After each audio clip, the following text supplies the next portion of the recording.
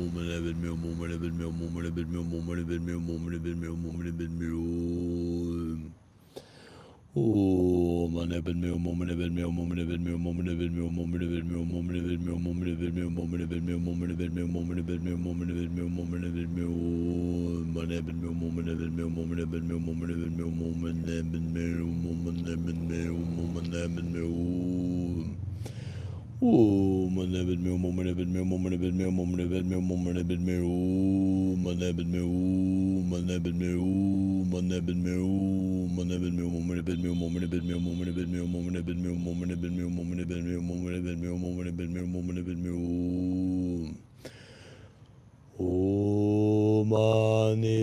Padme Hum,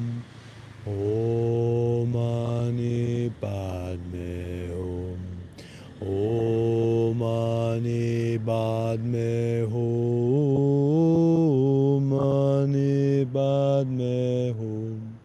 Om Mani Padme Hum, Om Mani Padme Hum.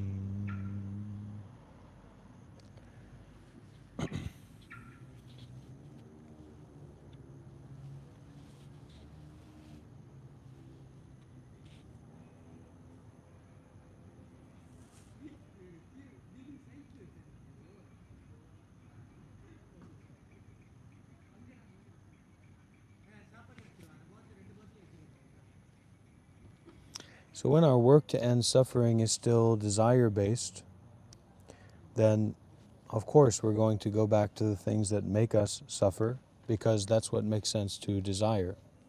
Those things, those involvements, those pleasures, those pain avoidance strategies.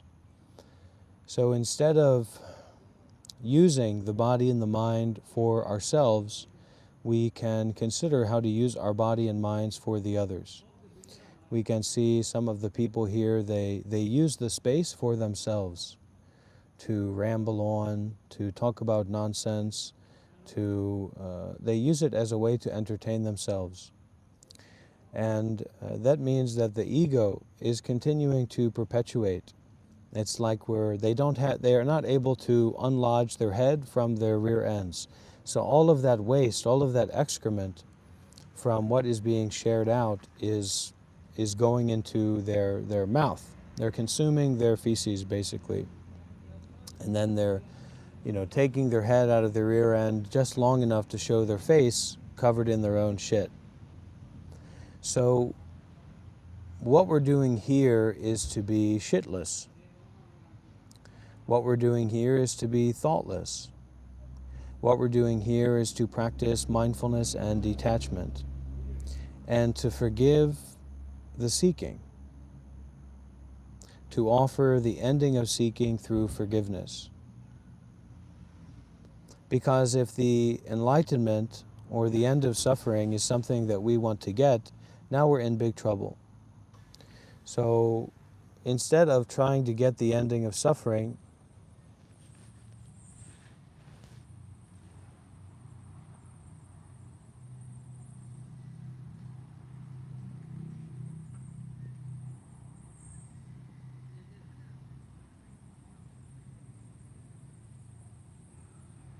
give the ending of suffering.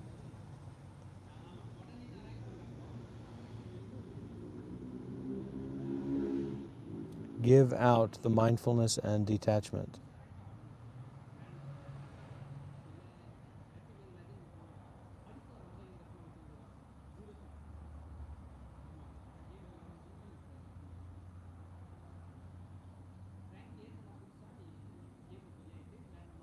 give the uninvolvement to the involvement.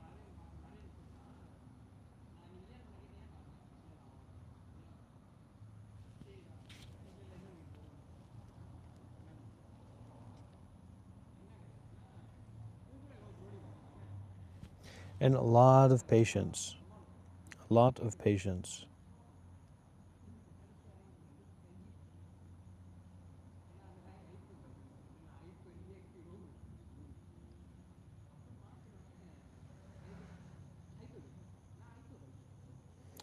Without structure, there won't necessarily be chaos, but without communication, there will be chaos.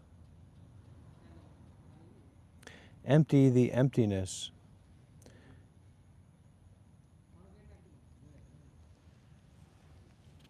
It means to empty out your idea of emptiness. Even empty out your idea of emptying out emptiness. It's the final solution to this way of not being someone, to this way of not being somewhere.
Greetings.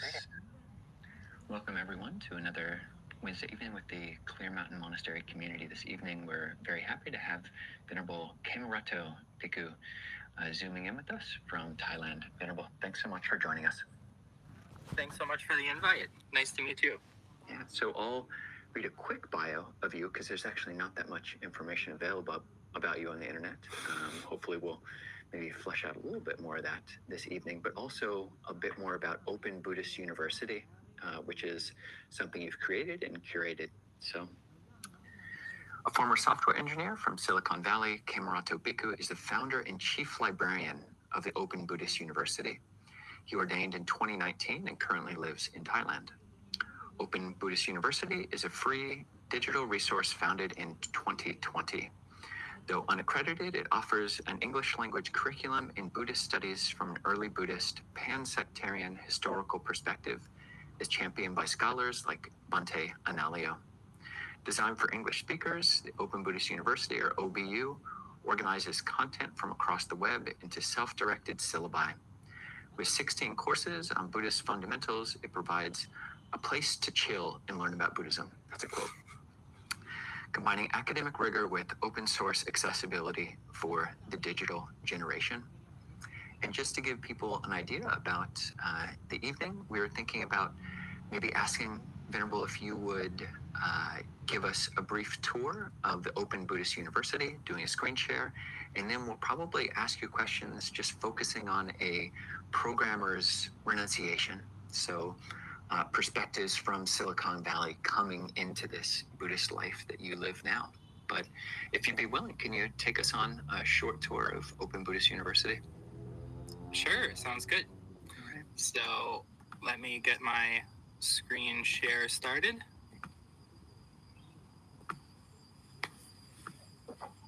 Okay. All right, we're good. He's gonna have to. So this is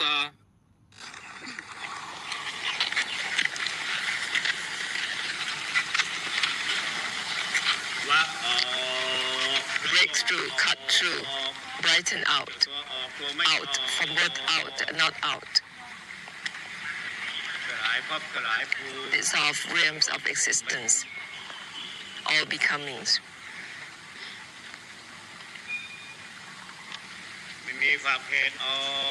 Out, without limit, out, from both out and not out.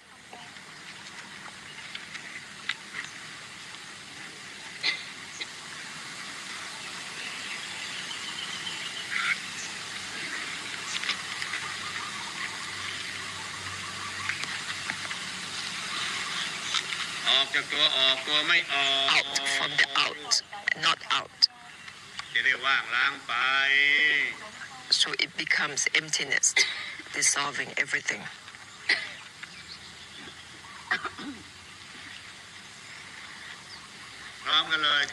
With all everything. With all and everything.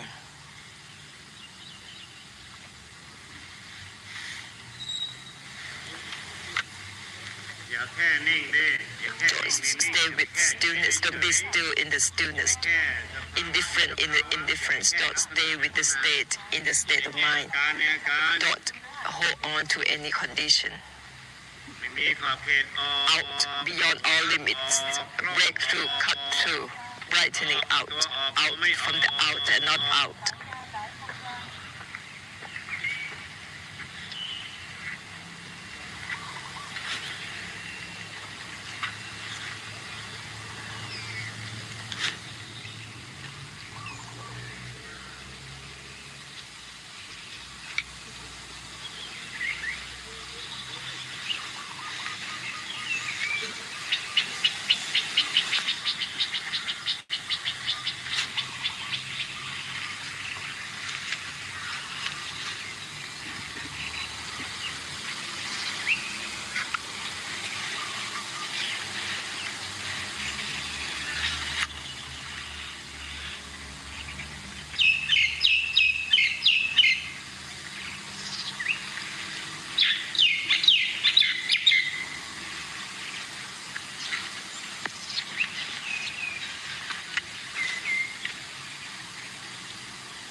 Constantly out from the out and not out. Out from the out and not out. And brightening out and cut through, break through, beyond all limits out.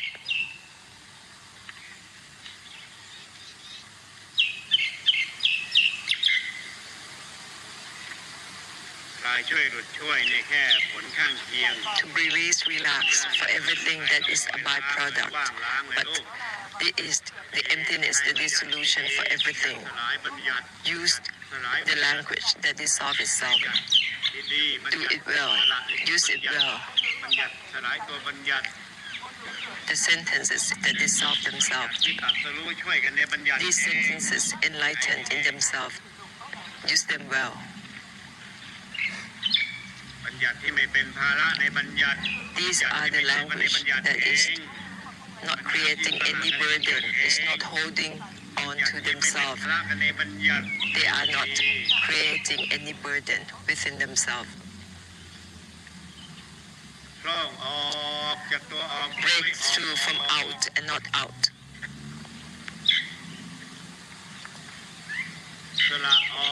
Give up, out, from out and not out.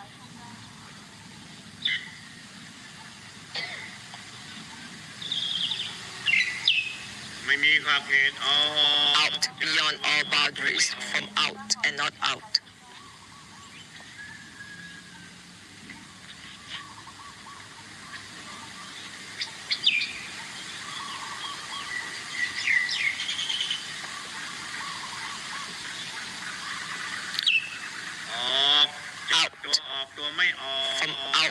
and not out. ไม่มีขอบเขตออก Beyond all limits, out.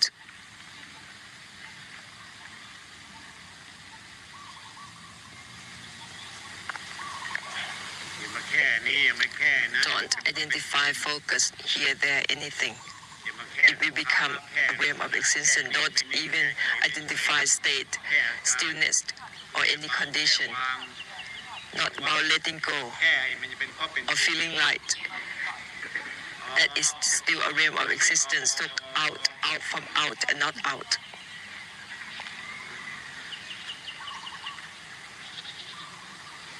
ร่องออก Break through, cut through, ออก beyond all limits, out.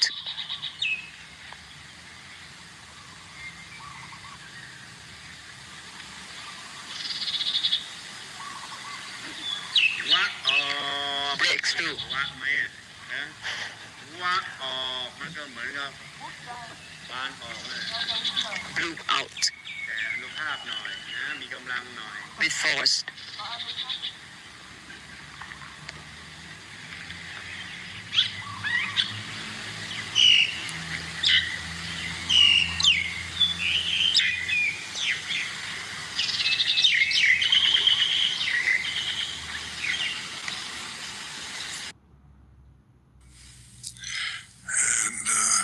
It's not criticizing anything, it's just being the witness, the neutral witness. It's not saying how you should be or shouldn't be or what's right or wrong, good or bad, but it feels like this. The emotions that we feel are impermanent and not self. Now this has to be reflected upon again and again, because the world is so convincingly real to us. People ask, is there a point to life? Is it pointless, purposeless, meaningless? Or is there an ultimate meaning or purpose or point to this experience we're all having through these various forms? And so this is the thinking mind. A thinking mind thinks about purpose, meaning. Is there a purpose to the world? What is its ultimate purpose?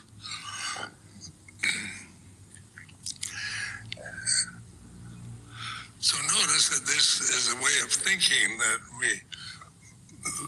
does our life have a purpose? Does my life have a purpose?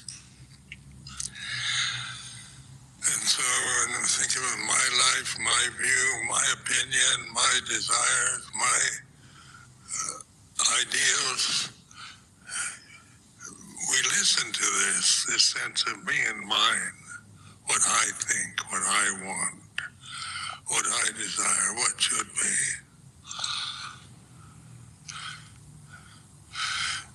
And of course, we all had this, Westerners especially, Western people have brought up this idea there's a purpose and meaning to life. But what is the meaning and purpose of a personality, of an emotion?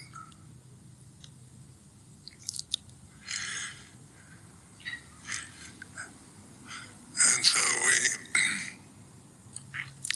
we ask ourselves these questions. What is my purpose in life? And what's the point of all this? What's the point of Buddhism, monasteries, monks, nuns? What's the purpose of it all? Are we here to convert Europeans to Buddhism? Because I've been accused of that.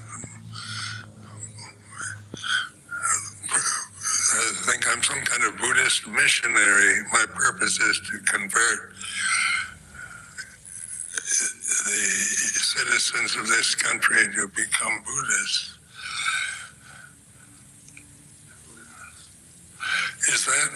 I'm here for is that my intention in coming to the UK is to convert English people to Buddhists.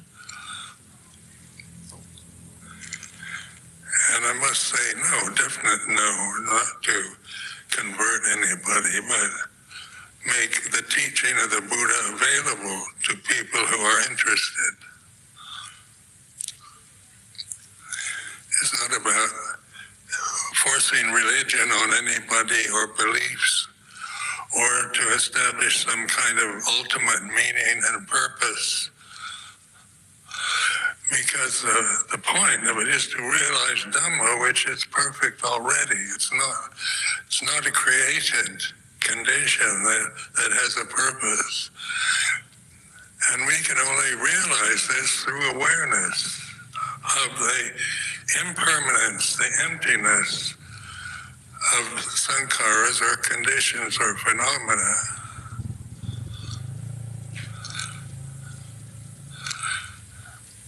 They arise and cease according to other conditions. You can't trust your emotions because they change according to conditions. But we can be aware of what we're feeling is like this. And we're not judging it. It's not about it's wrong to feel the way you feel, but the path is to see it's a condition that arises due to other conditions.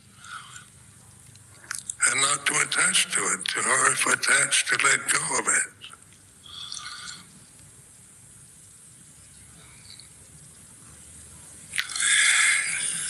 Is this, we can call this the world that we believe in as an illusion. But as experience, it seems very real.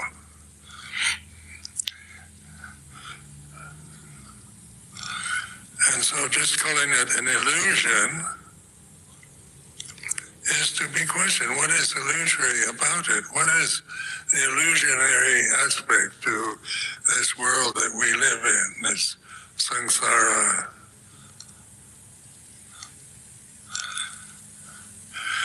And then the Buddha pointed to how impermanent it is. It's changing.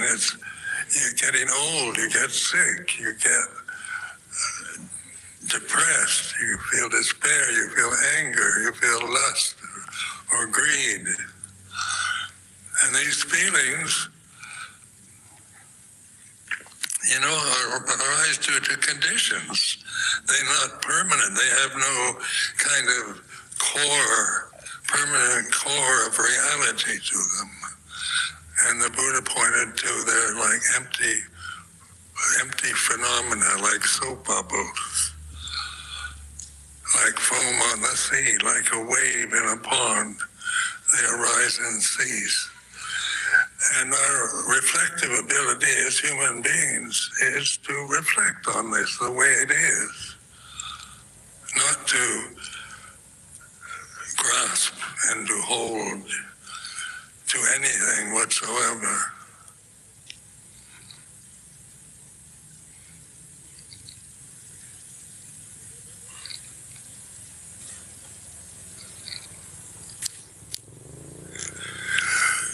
But then if I say life is pointless, then you're going to think it's,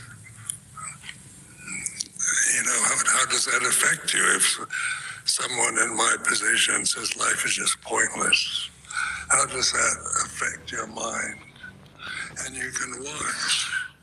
You can be the witness to it and see that when somebody says samsara is an illusion, and then you observe the effect that has on your consciousness, on your mind. It's like this. Some people will agree, some people will question it or disagree,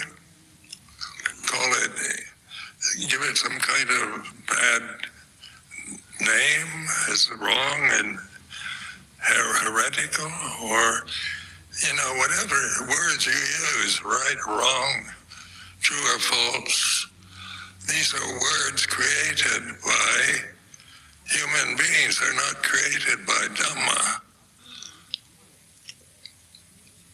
by ultimate reality. Ultimate reality is here and now. It's not something you don't have, but you don't observe.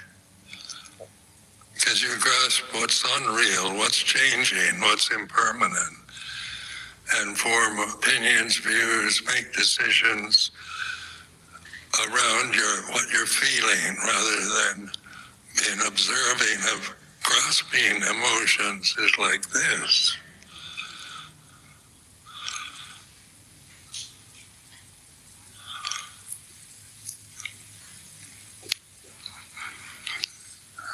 Now the teaching of the Buddha is not a belief system. Belief is something I tell you what to believe. And then you know, if you trust me, then you believe, because Ajahn Sumedho says so.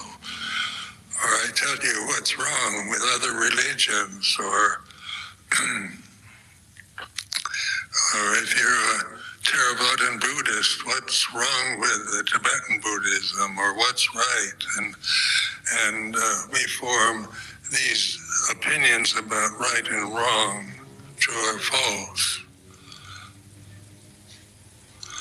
And we grasp these opinions because if I say it's true, then you believe it. If I say it's wrong, you believe it. But right and wrong are conditions. They're about phenomena that change. That's all you can say about phenomena is it can be right, it can be wrong, it can be good, bad, true or false. But it's changing no matter how good it is. It's, you know, the goodness of phenomena doesn't last. You know, in the political problems of the world these days about climate change, and is climate change fake or true or right or wrong, or is it changing, or you know, we form opinions, and there's QAnon attitudes that people form through reading, through taking on opinions and views of various other people.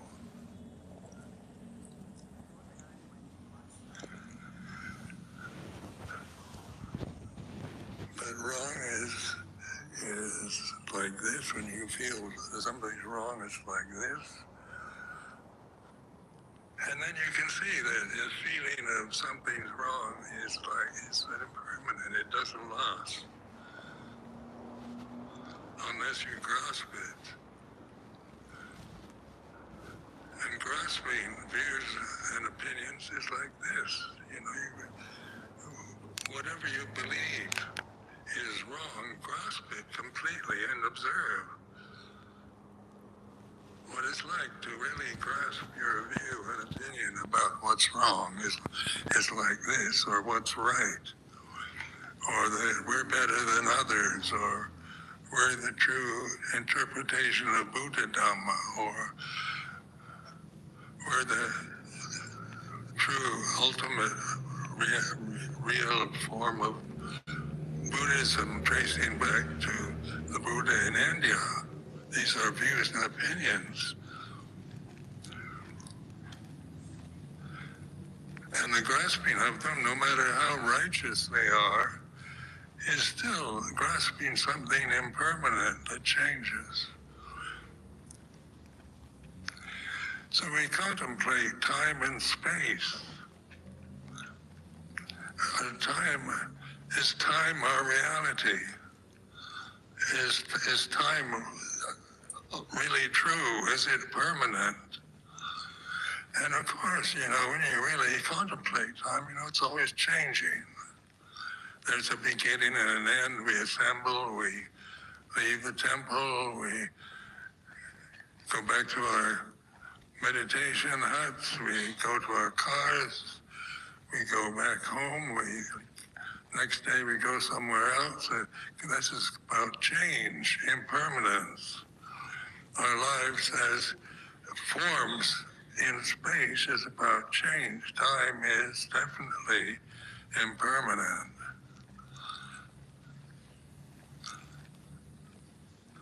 Space is here and now, so it's wherever you're, how much you're grasping right or wrong views or opinions.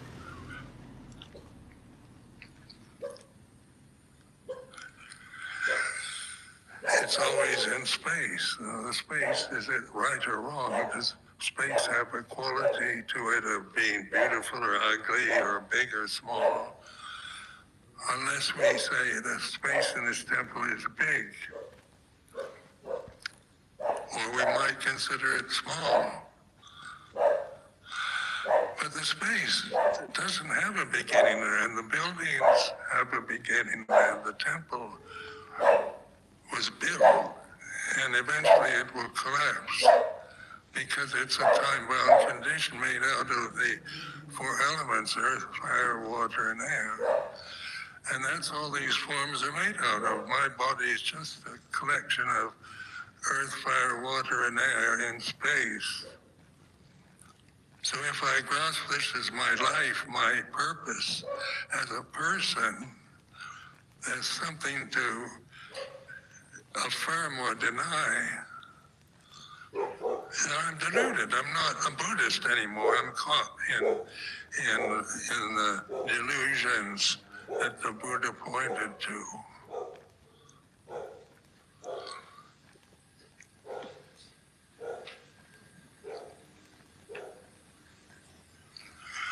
So it's, the important of the Buddhist, because as long as you grasp things, you're going to be disappointed. Grasping is out of ignorance of the way it is. We grasp things like, tell me you love me even if you don't mean it. Flatter me, tell me I'm great because that makes me feel good. Or don't criticize me because it upsets me. And it's, you can see how people depend on being appreciated, loved, admired, respected. How we want that kind of experience. Life should be about love and goodwill and kindness and compassion. Listen closely. But the conditioned phenomena it has no permanent quality to be permanent love, compassion, or good or right or wrong. Because phenomena, sankhara, sape, sankhara, anicca, all conditions are impermanent. That's a fact. And in Vipassana meditation, Hey, Bixby, pause.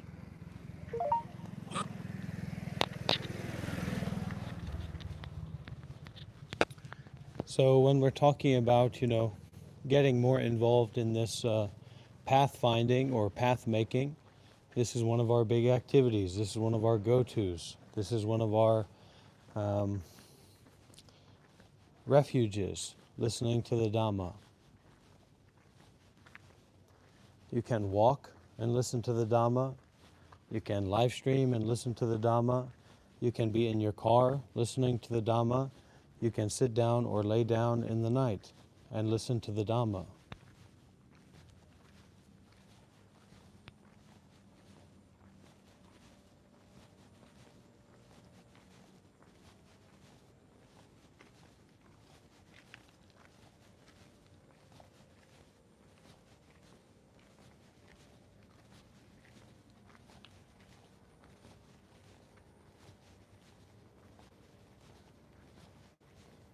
That's what we're doing most of the time.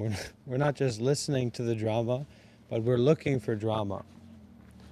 We're looking for some kind of conflict, some kind of complicated situation for us to believe in and to be involved with. So instead of doing that, listen to, eat, take refuge in the Dhamma, especially if you want your meditation practice to deepen and evolve. One of the best ways to make that happen is by listening to Dhamma talks.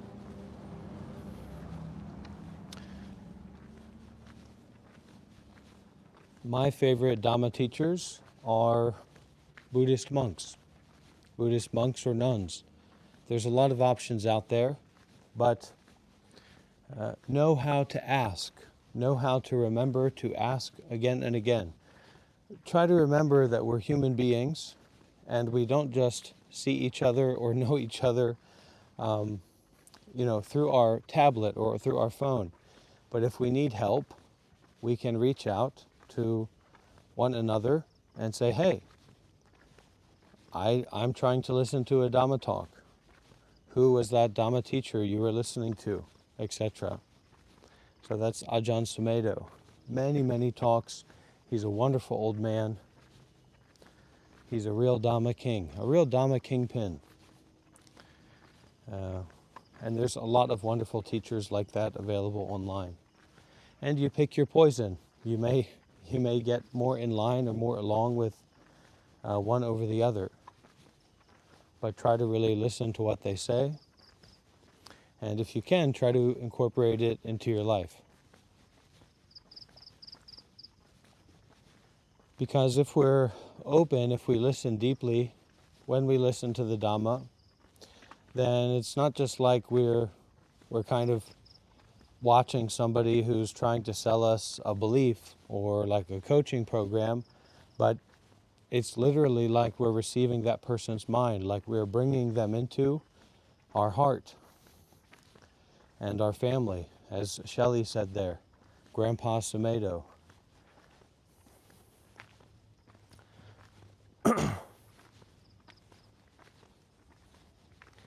Hey, JR.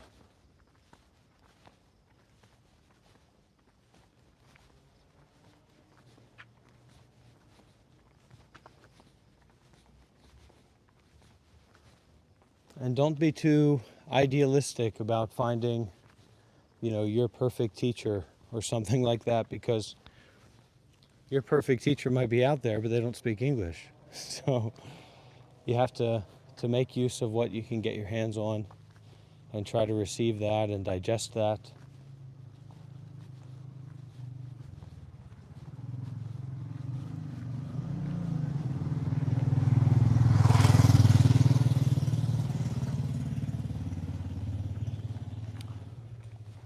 And the best way to listen to it, just like the best way to share it, is not like a course or a class, like academic in some way, but just listen, just meditate. Meditate and listen and open to Grandpa Sumedho.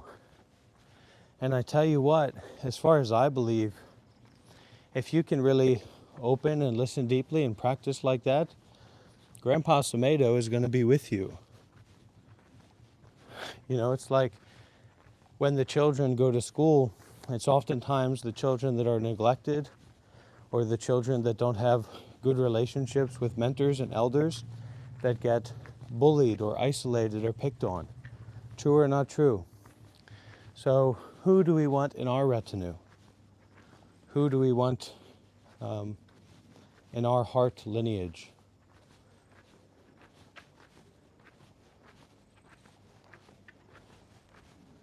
And this acts as a kind of protectorant, I think. I feel like that.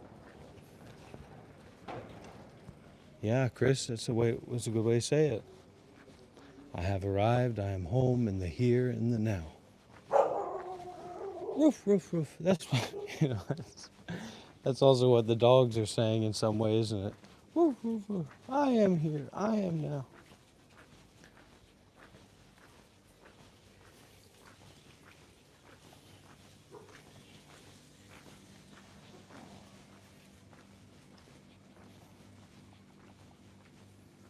You have to be okay with not doing things idealistically or perfectly.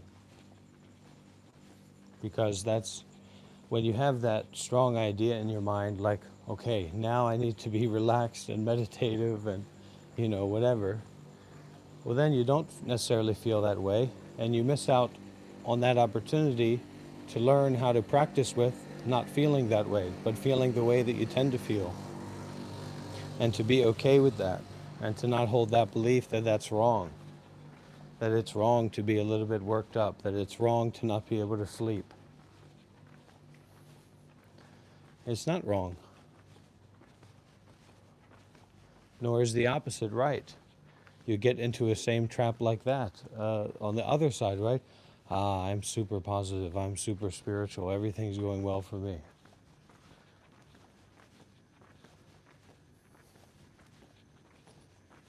So relax the ego in the midst of the ego. Relax the self in the midst of the self. I choo-choo! I choo-choo!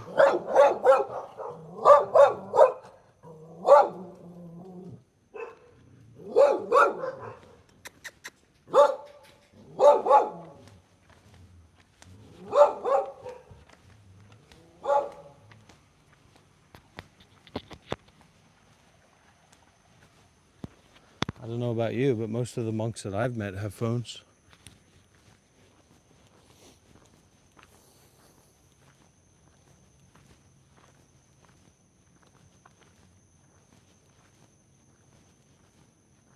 Dogs are like that in areas like this.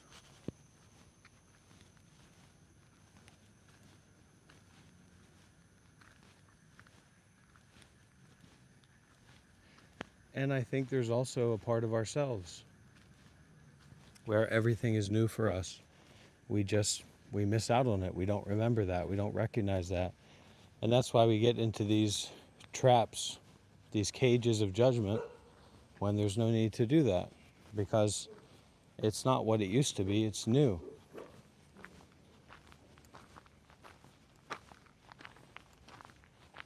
And there needs to be a lot of openness to that newness, even if it doesn't seem that way. What's going on, guys? What's going on, everybody? Is everybody okay? Are we locked out? Uh-oh. No, it's an open gate. Look, come on in, everybody. Sometimes the dogs get locked out.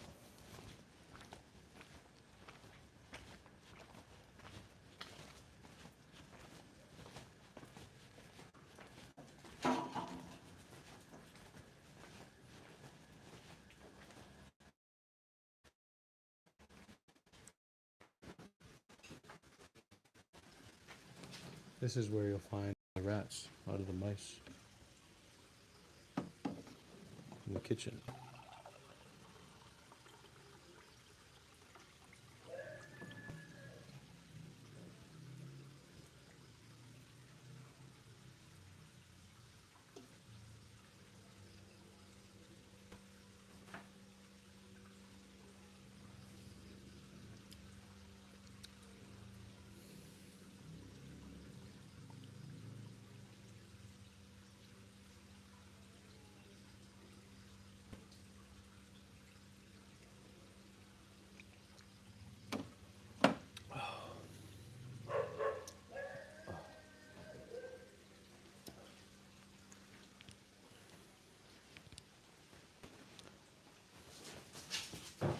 What are we doing in here, guys?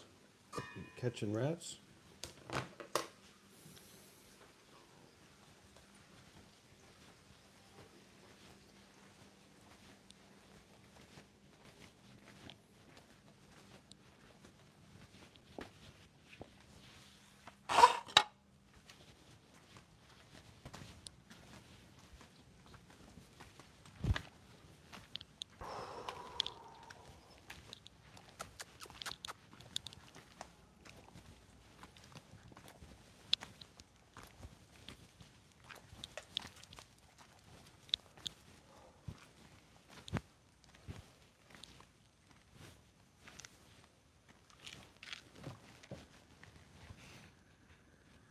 No.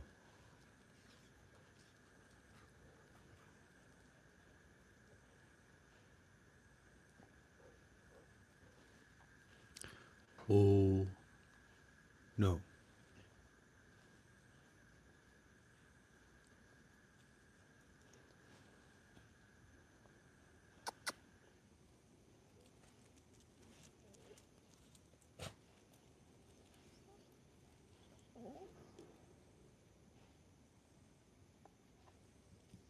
Can I help you?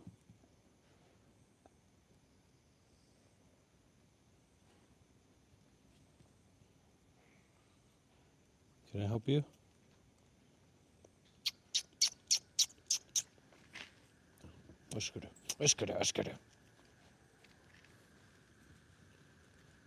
So we are right now we're in Malaysia at the meditation center.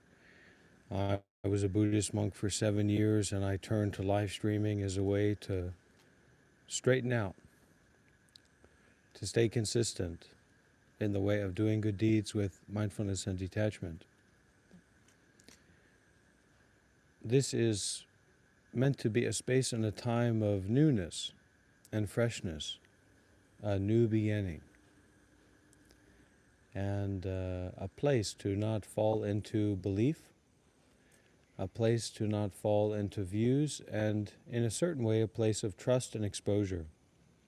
Because if I'm here live streaming, I certainly can't be scrolling on TikTok or scrolling through thoughts in my mind, right? I have to be present, I have to be aware, I have to be free.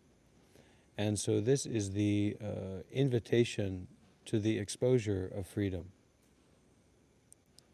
and to being mindful and not being attached to thoughts. And it's just about as simple as that. You know, we make it very complicated. We tire ourselves out in effort. But really,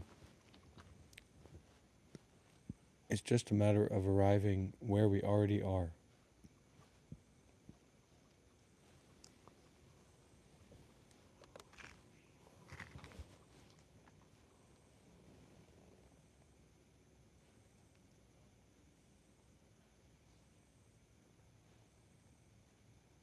I hope so. I hope it's exactly that. But really, I'm just a normal person, normal human being, just like you. Here it's almost 1 a.m.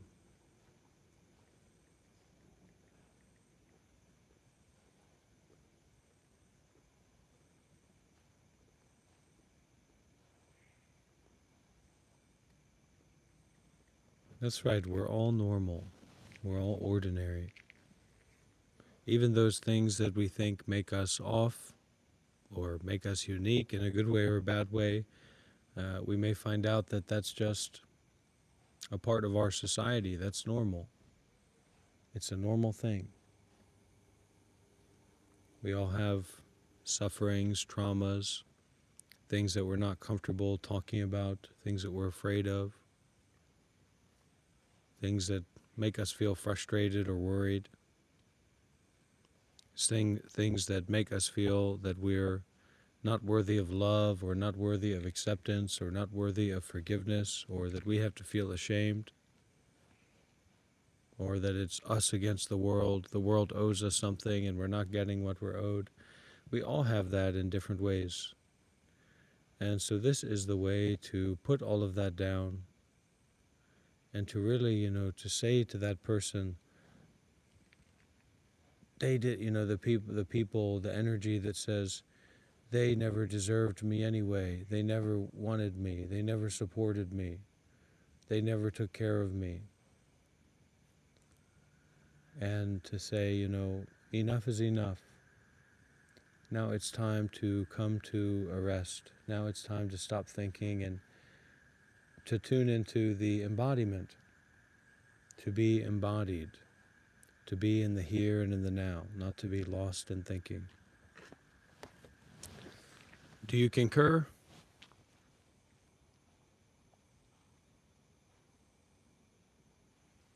Do you concur?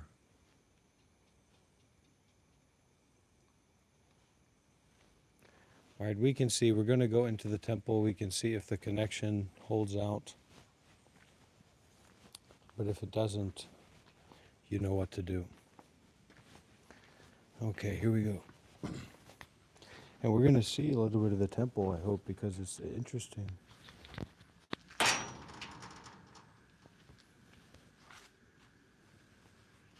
You see the mystery?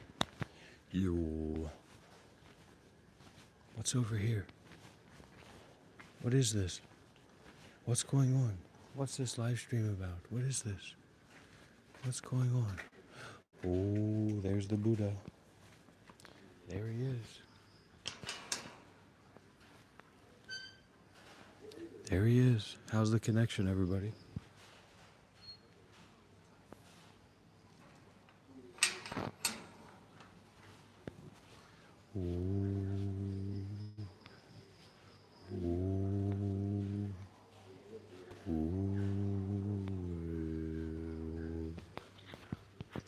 Yeah, we're gonna see what happens here.